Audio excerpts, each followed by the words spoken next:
Assalamualaikum warahmatullahi wabarakatuh. Nama saya Nabila Septiana Putri, absen 22 dari kelas 12 APL 1. Di sini saya akan menjelaskan tentang kromatografi.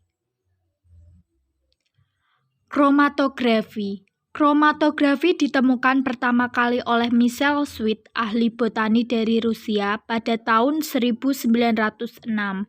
Dalam eksperimennya, Sweet memisahkan pigmen tumbuhan berwarna pada kolom berisi serbuk kalsium karbonat, dan dari pekerjaannya muncul istilah kromatografi.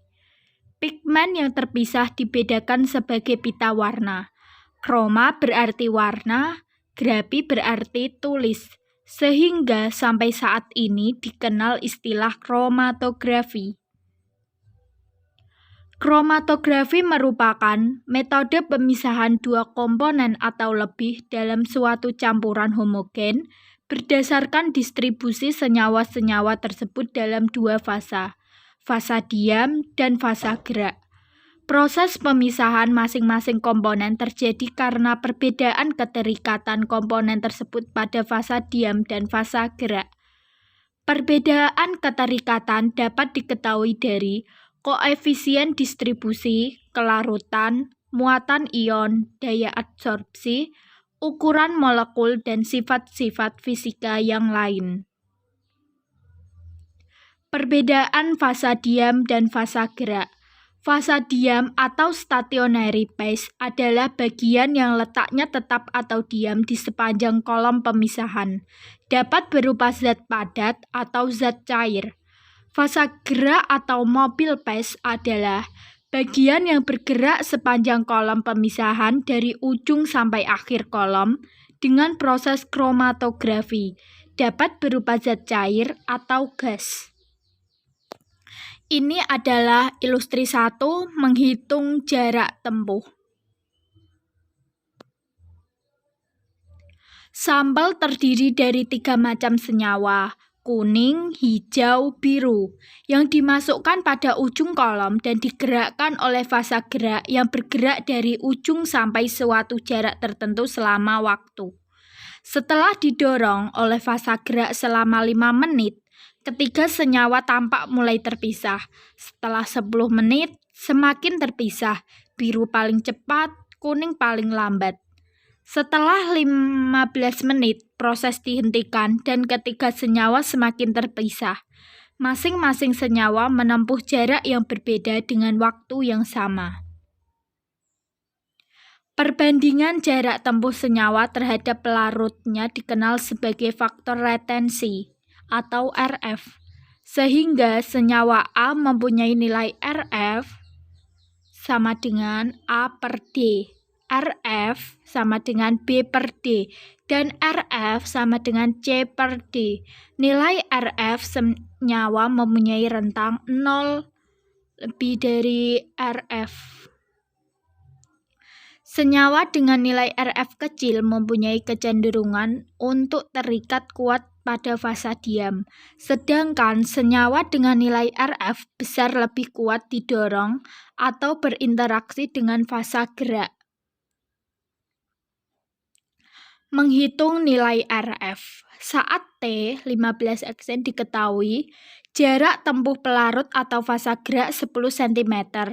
Jarak tempuh kuning 3,2 cm, jarak tempuh hijau 6,1 cm, jarak tempuh biru 8,8 cm, maka RF kuning 0,32, RF hijau 0,61, RF biru 0,88. Kuning mempunyai interaksi paling kuat dengan fasa diam, sedangkan biru mempunyai interaksi paling lemah dengan fasa diam. Ini adalah ilustrasi 2 menghitung waktu. Menghitung waktu yang diperlukan oleh senyawa pada jarak yang sama. Cara lain mengidentifikasi pemisahan senyawa dalam kromatografi adalah cara menghitung waktu retensi, waktu yang diperlukan oleh suatu senyawa dari inlet atau ujung kolom sampai keluar dari kolom. Campuran senyawa kuning, hijau, biru dimasukkan dalam kolom sepanjang 1 dengan parameter waktu yang diperlukan untuk keluar dari kolom. Pelarut memerlukan waktu paling cepat 17 dikenal sebagai T0. Senyawa biru TR26, senyawa hijau TR31, senyawa kuning TR38. Senyawa biru merupakan senyawa yang paling cepat keluar kolom dibandingkan dengan senyawa hijau dan kuning. Artinya, interaksi dengan fasa diam lemah, sedangkan interaksi dengan fasa gerak kuat. Kromatogram. Hasil pemisahan kromatografi. Kromatogram merupakan hubungan antara sumbu X, waktu, vs sumbu Y, intensitas komponen. Jumlah puncak menyatakan jumlah komponen terdapat dalam campuran TR1, TR2, dan TR3. Kuantitas tiap komponen dapat diukur dari luas puncak. Makin besar puncak, makin besar kuantitas komponen tersebut. Waktu retensi. Waktu yang diperlukan suatu komponen keluar dari kolom setelah terjadi interaksi antara F diam dan F gerak. T0 adalah waktu pelarut yang diperlukan fasa gerak atau pelarut untuk keluar dari kolom. Beberapa kromatografi tidak menggunakan parameter waktu sebagai sumbu X, namun parameter volume fasa gerak. Volume retensi, volume fasa gerak yang diperlukan untuk mendorong senyawa dari inlet ke outlet. F0, volume pelarut yang diperlukan fasa gerak atau pelarut untuk keluar dari kolom, sama dengan volume kolom. Demikian penjelasan kromatografi dari saya. Jika ada salah kata, saya mohon maaf. Wassalamualaikum warahmatullahi wabarakatuh.